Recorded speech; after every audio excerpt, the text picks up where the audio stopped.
हालांकि डिडक्शन कैसे दिया जाता है पहले हम ये समझते हैं, फिर डिडक्शन होता क्या है ये देखेंगे। जैसे मान लेते हैं हमारा आ गया बेसिक सैलरी। बेसिक सैलरी आपने पूरे तरीके से लिखा, उसके बाद आपका डीए आ गया, मान लेते हैं आपका सीसीए आ गया, मान लेते हैं आपका ग्रेजुएटी आ गया, मान लेते हैं आपका आरपीएफ आ गया। ये सब कुछ आने के बाद हमें मिलता है डिडक्शन। इसको पहले हम क्या बोलते हैं सर? Gross salary. अब इसके बाद सैलरी वाले पार्ट में डिडक्शन दिया जाता है हमें अंडर सेक्शन 16 के अकॉर्डिंग। अब सबसे पहला है 16 1A, फिर 16B, फिर 16 आपका सी, सॉरी मैंने बी सी कर दिया, 1 2 3 है ये, 1 के बाद 2 और ये 3 है। 3 तरीके के डिडक्शन माइनस होते हैं, जिसमें से 1A हमने देखा हुआ है कि ये 50,000 और 75,000 दोनों में से कोई भी हो सकता है, सब्जेक्ट टू कि भाई किसके लिए है ये, न्यू रिजिम के लिए 75 और ओल्ड के लिए 50। अब 2 और 3 क्या है हम आगे ये देखने वाले हैं डिडक्शन में, सबसेक्शन मतलब के 16 सबसेक्शन 2 और 3। तो पहला डिडक्शन जो हम करेंगे ये होता है हमारा एंटरटेनमेंट का, और इसके बाद जो होता है वो होता है टैक्स का, प्रोफेशनल टैक्स अलाउंस होता है। इसके बाद होता है प्रोफेशनल टैक्स, प्रोफेशनल टैक्स। ये दो और आ जाते हैं हमारे, ठीक है ना, एंटरटेनमेंट अलाउंस और प्रोफेशनल टैक्स। अब ये वाला हमें समझने की जरूरत नहीं है, 50 75 ये हमें पता है कितने कब देंगे। अब एंटरटेनमेंट अलाउंस देखते हैं होता क्या है। हमारा टॉपिक है एंटरटेनमेंट अलाउंस, उससे रिलेटेड क्वेश्चन नंबर चेंज करा दिया था क्या? अच्छा, एंटरटेनमेंट अलाउंस।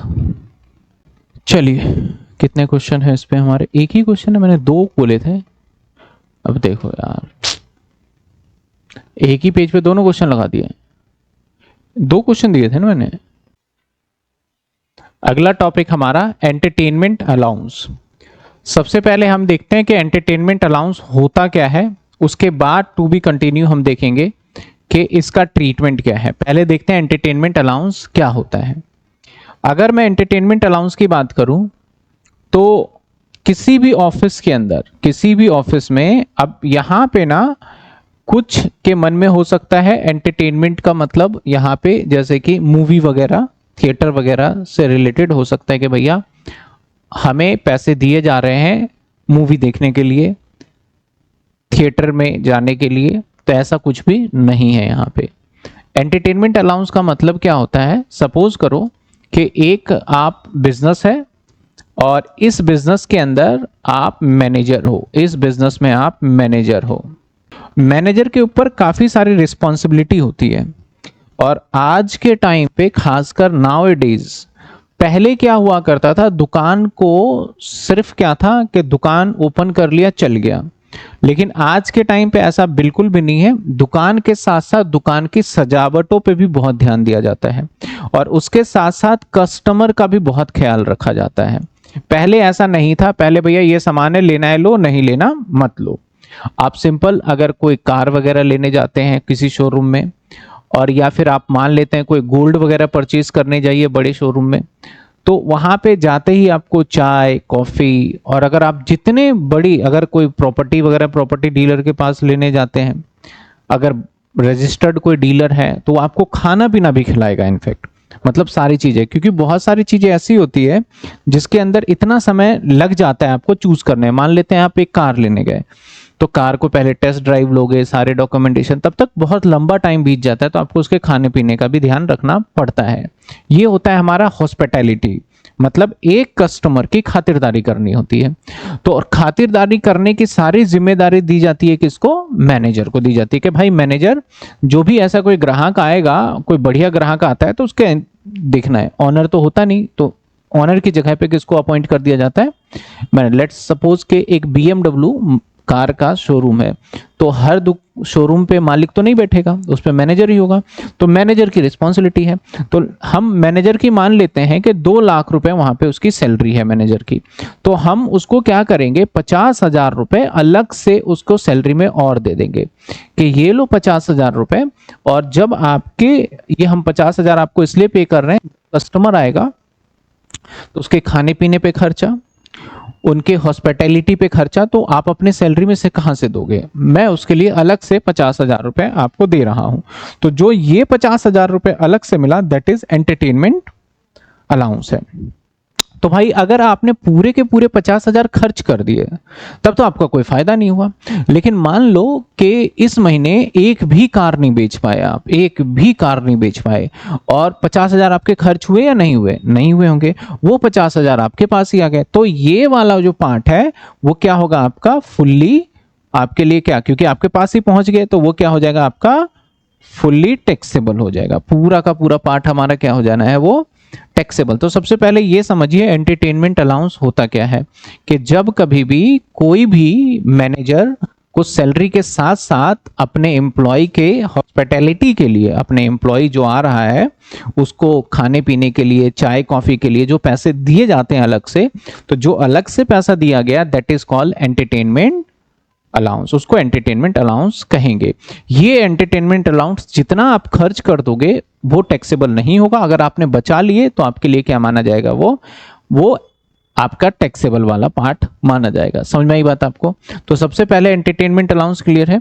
अब एंटरटेनमेंट अलाउंस का क्या ट्रीटमेंट होगा, यहां 2 तरीके के एम्प्लॉय होते हैं। कि जो आप ये वीडियो देख रहे हैं, इस वीडियो को बनाने में हमारी बहुत मेहनत है, क्लास को रिकॉर्ड करने से लेके एडिटिंग तक, नोट्स को बनाने तक काफ़ी मेहनत है। तो प्लीज़ आप इस चैनल को सब्सक्राइब जरूर करिए और अपने दोस्तों को भी शेयर करिए कि इस चैनल पे आपको बीकॉम की सारे कंटेंट्स अवेलेबल होते हैं। एंटरटेनमेंट अलाउंस, यहाँ पे ना 2 तरीके के एम्प्लॉय होंगे, एक होगा गवर्नमेंट एम्प्लॉय और एक होगा हमारा नॉन गवर्नमेंट एम्प्लॉय।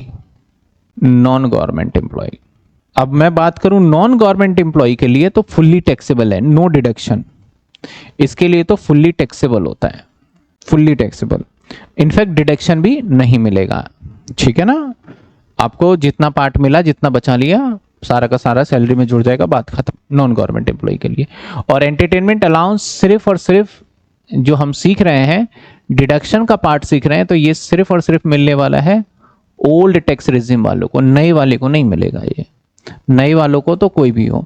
सरकारी के केस में थोड़े से एग्जम्पशन दिए गए हैं। क्या एग्जम्पशन दिया गया, बोला गया point number 1 actual receive, point number 2 max limit, maximum limit 5,000, and point number 3 20% of basic salary. इन तीनों में से जो लोअर होगा वो क्या हो जाएगा, एग्जेम्प्ट। वो क्या हो जाएगा हमारा, तीनों में से जो लोअर होगा वो हो जाएगा हमारा एग्जेम्प्ट। समझ रहे हो आप? लेकिन प्राइवेट एम्प्लॉय हुआ तो उस केस में कोई एग्जेम्पशन नहीं मिलने वाला है। ठीक है, और सरकारी एम्प्लॉय के केस में तीनों में से लोअर एग्जेम्प्ट हो जाएगा। ठीक है, करने का क्या तरीका रहेगा, अभी हम एक क्वेश्चन देखेंगे, उसके हिसाब से हम करेंगे। तो पहले तो ये ऐड होता है, बाद में डिडक्शन के तौर पे ये क्या होता है, माइनस हो जाता है। ठीक है ना, तो ये क्या था, एंटरटेनमेंट अलाउंस। ये क्या है, हमारा डिडक्शन है। तो जो मैंने यहाँ पे बनाया डिडक्शन के लिए, तो ये वाले तो आपके लिए दोनों के लिए है, ओल्ड के लिए भी है और आपके न्यू के लिए भी है, लेकिन ये दोनों सिर्फ और सिर्फ एप्लीकेबल किस पे होगा, ओल्ड पे। नए वाले केस में तो ये डिडक्शन है ही नहीं। समझ में आई बात आपको? नए वाले केस में ये डिडक्शन है ही नहीं। तो जब तक हम एक क्वेश्चन नहीं कर लेते तब तक नहीं समझ में आएगा। लेकिन हमारे पास जो क्वेश्चन है, वो जो क्वेश्चन दे रखा है उसके अंदर इंक्लूडिंग मेरे ख्याल प्रोफेशनल टैक्स भी है। तो मैं पहले प्रोफेशनल टैक्स करा देता हूं, फिर दोनों एक साथ ही कर लेंगे। यहां तक कोई प्रॉब्लम आपको? यहां तक कोई प्रॉब्लम? तो तो भाई एंटरटेनमेंट अलाउंस का डिडक्शन की हम बात करें तो एंटरटेनमेंट अलाउंस का डिडक्शन कैसे मिलता है हमें? सबसे पहले एंटरटेनमेंट अलाउंस का डिडक्शन जो मिलेगा वो सिर्फ किसके लिए मिलेगा? ओल्ड रिजिम जो ऑप्ट करेगा, ठीक है ना। न्यू रिजिम वाले के लिए नहीं मिलेगा, यानी डिफॉल्ट टैक्स रिजिम वालों को नहीं मिलेगा। इसके अंदर अगर आप गवर्नमेंट एम्प्लॉय हो तो ऐसे सिचुएशन में आपको 3 पॉइंट चेक करने हैं, उसमें से जो सबसे लिस्ट होगा वो डिडक्शन करने के लिए मिल जाएगा।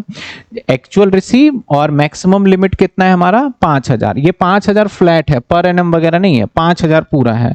इसके बाद 20% ऑफ बेसिक सैलरी, ध्यान रखना यहां सैलरी में सिर्फ मैंने लिखा है बेसिक सैलरी, तीनों में से कम होगा वो माइनस करने दे दिया जाएगा ग्रॉस सैलरी के बाद। अगर आप प्राइवेट एम्प्लॉय हो यानी नॉन गवर्नमेंट एम्प्लॉय हो तो ऐसे सिचुएशन में आपके सैलरी में जोड़ा तो जाएगा लेकिन माइनस करना अलाउड नहीं है, आपको कोई डिडक्शन इस केस में नहीं अवेलेबल है। तो ये था हमारा पूरा का पूरा एंटरटेनमेंट अलाउंस। आइए अब देखते हैं हम प्रोफेशनल टैक्स। प्रोफेशनल टैक्स क्या होता है? तो पहले समझते हैं कि प्रोफेशनल टैक्स है क्या, उसके बाद देखेंगे। तो देखिए प्रोफेशनल टैक्स ना, अगर मैं आपसे बात करूं तो प्रोफेशनल टैक्स होता क्या है? ये सबसे पहले इनकम टैक्स जो पूरा का पूरा है ना, ये पता है कौन लगाता है? Central government. ये कौन लगाता है? यानी इनकम टैक्स का जितना पैसा होता है ये सारा का सारा हमारा नरेंद्र मोदी जो कि प्रधानमंत्री है, तो ये सेंटर में आते हैं तो इनके पास जाता है। इसमें राज्य सरकार का कोई लेना देना नहीं है, जीएसटी राज्य सरकार के पास जाता है। लेकिन इनकम टैक्स के अंदर एक और टैक्स आता है that is called professional tax, ये सिर्फ स्टेट गवर्नमेंट के पास जाता है। ये किसके पास जाता है?